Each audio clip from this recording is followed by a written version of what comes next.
These two vehicles have very little in common except the fact that they have 4 wheels, 4 tires, 4 doors, a panoramic sunroof, 10.1-inch touchscreens, the usual suspects when it comes to safety. Here on my right, of course, is the fully redesigned 2020 Ford Explorer. Here on my left is the 2019 fully redesigned Audi Q3, which has no major changes for 2020, so basically 2020 and a 2020. Today we're going to have fun with it and show you some of the differences and some things that I think are interesting. Let's get started. The Ford Explorer is a 3-row mid-size family SUV with seating for 6 or 7, depends on if you have captain's chairs or not, and we have captain's chairs, so you're looking at a 6-seat configuration. More cargo space this year, more passenger space, and a return to a rear-wheel drive format, so that's pretty cool for 2020. They've also added a new hybrid and an ST trim level, and we have the ST trim level. So now this comes in 5 trim levels: Base, XLT Limited, ST, and Platinum. The Q3, on the other hand, is a 5-passenger luxury subcompact SUV. Comes in 3 trim levels: Premium, Premium Plus, and Prestige S-Line, and we have the S-Line, and this is the Quattro versus the front-wheel drive, so we have the all-wheel drive in this vehicle. This is also longer, wider, and taller than the outgoing model. I'll break down the lengths and differences here in just a second. One more similarity: they both have 8.3 inches of ground clearance. That wasn't the case last year with the Explorer. They've added 0.7 inches of ground clearance to make it 8.3 this year. Powertrain options are pretty exciting this year for the Explorer. We've got 3 options: a 2.3-liter EcoBoost inline 4-cylinder, now 300 horsepower, 310 pound-feet of torque. It can now also tow 5,300 pounds. There is the option of a turbocharged 3-liter V6. That's 365 horses, 380 pound-feet of torque, and can tow 5,600 pounds. And then our bad boy right here, and boy does it go fast. I love the way this one drives. It's a 3-liter V6, 400 horsepower in the ST, 415 pound-feet of torque. Fuel economy is represented in those numbers: only 18 city, 24 highway, for a mixed driving number of 20 in the ST. The Q3 is no slouch when it comes to its powertrain: 2-liter turbocharged inline 4-cylinder. The numbers for horsepower and torque are up compared to 2018, so what you see here in 2019, you'll see in 2020 because there's no change. 228 horsepower, 258 pound-feet of torque, made it to an 8-speed automatic transmission. Fuel economy is 19 city, 27 highway. So kind of surprising here, we have very powerful engines in 2 different classes, and the fuel economy, despite these huge numbers here with the ST, are very similar. 20 miles per gallon in mixed driving versus 22 in mixed driving. Here's a breakdown on wheelbase with the Explorer: 119 inches, length is 198.8, and the height is 69.9. Let's compare that to the larger, wider, and taller Q3. The wheelbase on the Q3 is just 105.5 inches, but the length is 3.7 inches longer than last year's, the 2018 model. So right here is 176.5 inches long. So clearly we have a hands-free liftgate and cargo volume in this 3-row family passenger SUV. Again, we have the captain's chair, so we have a 6-passenger configuration. Behind the back row, you're looking at 18.2 cubic feet of volume. I'm going to fold those down, and when I do, it'll increase to 47.9. To do that, all I have to do is push these buttons here on the back. So now the right will go down.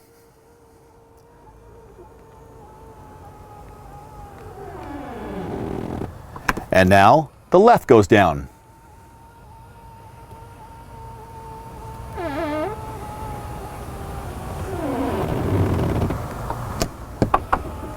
Push the button and they both come up together. There's the option of pressing the button in the center, and they both go down at the same time. And there's your 47.9 cubic feet of volume. Folding down the middle row, you increase it to 87.8 cubic feet of volume. So there you go. There's your cargo space in our family SUV today. Cargo space now in our subcompact SUV, looking at 23.7 cubic feet behind the back row, which is a 40-20-40 fold down split. I'll fold those down. And there you have 48 cubic feet of cargo volume. Somewhat comparable to its competition. It is lacking in overall cargo volume, but decent enough for the class. Look how wide open the door is and how spacious the entry is into the middle row. This is super comfortable. Barely any inconvenience to get inside, and look how much room I have between my knees and the back of the seat, and this is my position as a driver. The captain's chairs give you a lot more room in here. Obviously, you're not bumping shoulder to shoulder. Very spacious. Here's a closer look at my legroom behind the back seat, so you can get a better look at that, with a storage compartment behind there for maps, maybe an iPad, tablet, and so on, and some connectivity back here, and climate controls. And here's what it looks like in the center without that other seat. So you got a spot for cup holders and extra storage.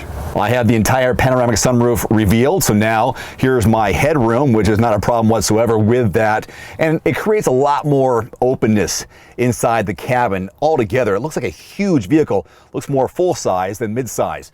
And there, of course, is your back seat. And let's be honest, that's gonna be for kids, for car seats, fold them down for storage. Not the best place for adults, generally speaking. If you were so inclined to go to the third row, here's how you would do it. Use this big step here or right there, slide the seat forward, then, there you go, and then step through to make your way to the back. And when you're done, lift up, slide all the way back, and you're back where you started.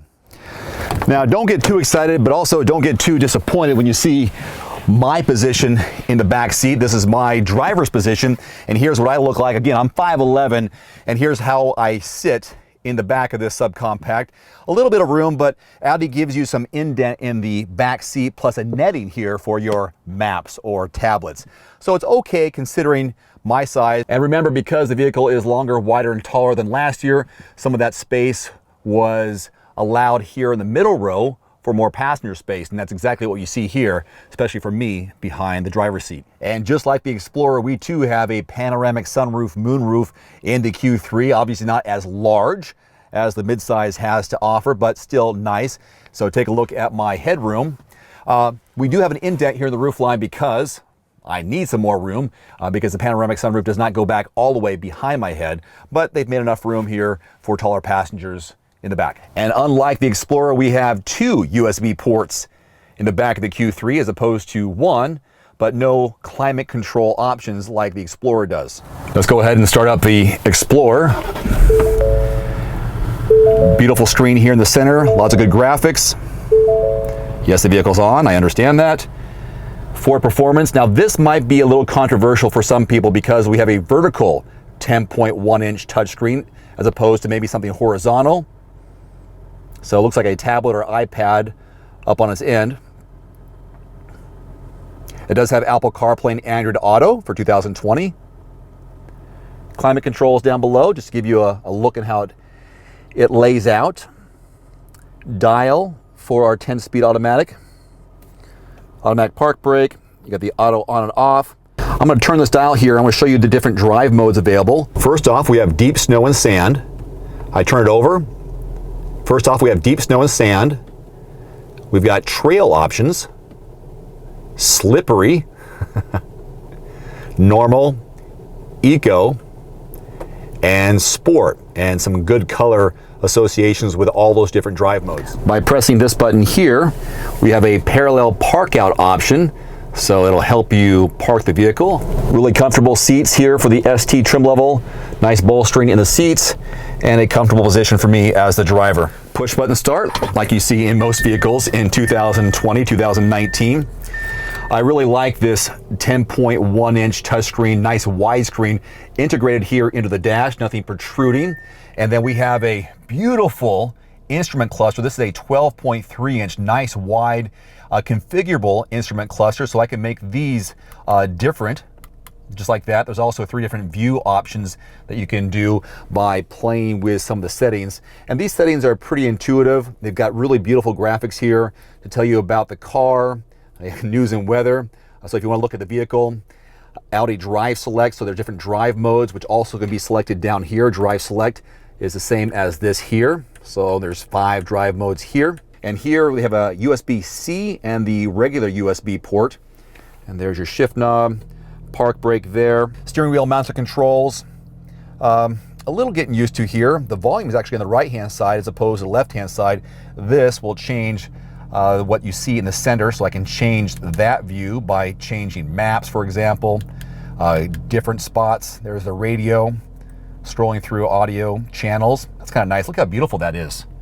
Almost, it's better than that one right there. I do like the color scheme they have with the Q3, and the wood trim in here flows nicely together. Let's do a comparison with the backup cameras because I'd like to get your opinion on which one you like better. But pop it in reverse here in the Explorer. So, oh, there's my dog. My dog Hershey is in the back. So there's no alarm though going off. You can see the car next to me. So we've got the 360 view here and the straight up backup camera. Now if I turn the steering wheel, the lines do move with the steering wheel. And then it says here, because the car is next to me, because the Audi is next to me, you can see there's a warning lights around. Now I'll just press that button here for just the backup directly behind me. And this is a view of, looks like the back in 3 different quadrants, or 3 different sections there. Go back to the surround view, so all the way around there, and then straight up behind me. So what do you think? You like this one? All right, now a comparison with the backup camera here in the Q3. Now this one's got a nice wide screen here, and no surround view cameras around the car, but it does show you the car. And this blue section is where the car will be backing up, and the lines do move just like the Explorer does, and it does give you warnings. And there is a cross traffic alert system with this one that I've tested before, and there'll be arrows that show you where the danger or the pedestrian or car is coming from on both angles. It's kind of cool. So anyways, that's what that looks like. You can turn the sound on or off with that one. And then there's this camera where it just takes off the main camera and bring it back on, and then you're just left with the, I don't know, the drawing or the look of the car with the outline.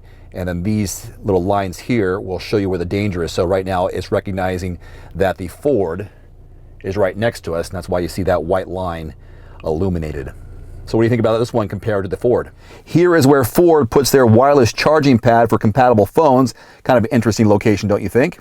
And just below here is where you find their USB ports. Audi has a wireless charging pad just below your infotainment screen, along with a USB port here and a USB-C port right there. Very similar to what you'll see in the Explorer, except that these are all together versus the separation between the wireless charging pad and your USB ports. One last interesting note and fact about these vehicles.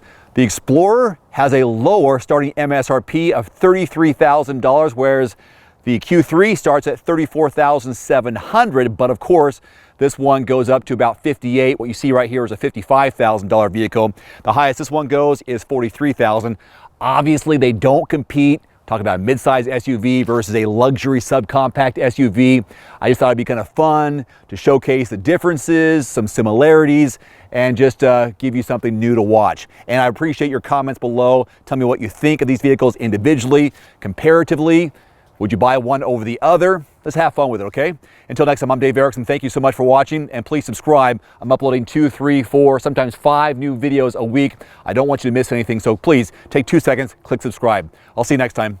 Adios. One more thing before you go, I've added links in the description below to some of the best-selling automotive accessories and products on Amazon right now, plus links to some of the product reviews I've done. You can find it in the description below this video. And if you don't mind, take a couple of seconds and click that subscribe button. I'm uploading 2, 3, sometimes 4 new videos every week, and I don't want you to miss anything, plus it helps support my channel. As always, if you have any constructive criticism, thoughts, or suggestions about my video, please leave it in the comment section below.